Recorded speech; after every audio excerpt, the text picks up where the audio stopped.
RTC కార్మిక ఉద్యోగుల చిరకాల స్వప్నం రాష్ట్ర ప్రభుత్వంలో ఆర్టీసీ విలీన ప్రక్రియ కొనసాగుతుంది అని సికింద్రాబాద్ రీజనల్ మేనేజర్ శ్రీధర్ తెలిపారు.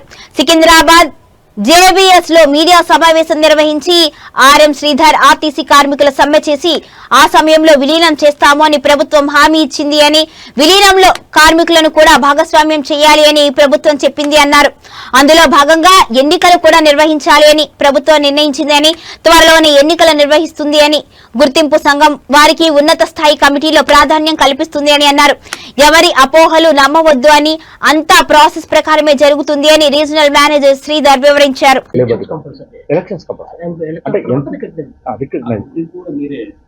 లేబర్ డిపార్ట్మెంట్ మాకు we are nowhere concern. Only just ఏంటంటే మేము వాళ్ళకి సపోర్ట్ చేస్తాం. యూనియన్స్ కాదు అక్కడ. ఏదో 11 యూనియన్లు ఉన్నాయి, 11 రిజిస్టర్డ్ ట్రేడ్ యూనియన్స్ ఉన్నాయి. ఆ ట్రేడ్ యూనియన్స్ వాళ్ళు పార్టిసిపేట్ చేస్తారు ఎలక్షన్స్లో పార్టిసిపేట్ చేస్తే మామూలు మనం బయట పార్టీలు ఎట్లయితున్నారో వాళ్ళు కంపెనీంగ్ చేసుకుంటారు. చేసుకున్న తర్వాత లేబర్ డిపార్ట్మెంట్ డేట్ ఇచ్చిన ప్రకారం నామినేషన్స్ ఉంటాయి. నామినేషన్స్ ప్రకారం బ్యాలెట్ పేపర్ తయారవుతుంది. బ్యాలెట్ పేపర్ మీద మన వాళ్ళు సేమ్ మామూలు ఎలక్షన్స్ ఎట్లయితే అట్లా జరుగుతుంది. ఏ డిపో ఆ డిపో కౌంటింగ్ జరుగుతుంది. సాయంత్రం దాదాపు టైం ఇస్తారు వాళ్ళ టైము. ఆ టైం అయిపోయిన తర్వాత కౌంటింగ్ చేస్తాం. కౌంటింగ్ చేసిన తర్వాత ఎవరు విన్నర్ అనేది మన డిపార్ట్మెంట్ పరంగా, మన జిఎస్జెడ్ పరంగా ఒక 4-5 రోజుల తర్వాత నేను సెపరేట్గా పెడతా. ఎందుకంటే ఇలా ఓన్లీ ఇంపార్టెంట్ పాయింట్ మీదనే మేము పెట్టడం జరిగింది. డియర్ ఫ్రెండ్స్, ఈ మధ్యకాలంలో ఏప్రిల్ లోపల మా స్టాఫ్ స్ట్రైక్లో పాల్గొనడం జరిగింది. కొన్ని 31 డిమాండ్స్ మీదతోని స్ట్రైక్లకు పోవడం జరిగింది. స్ట్రైక్లో పోయినప్పుడు గవర్నమెంట్ వాళ్ళతో ఒక 3 పాయింట్స్ చర్చించుకున్నారు.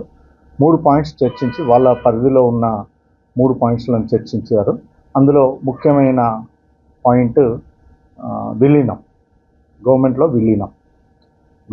విలీనం సందర్భంగా యూనియన్లతో మాట్లాడినప్పుడు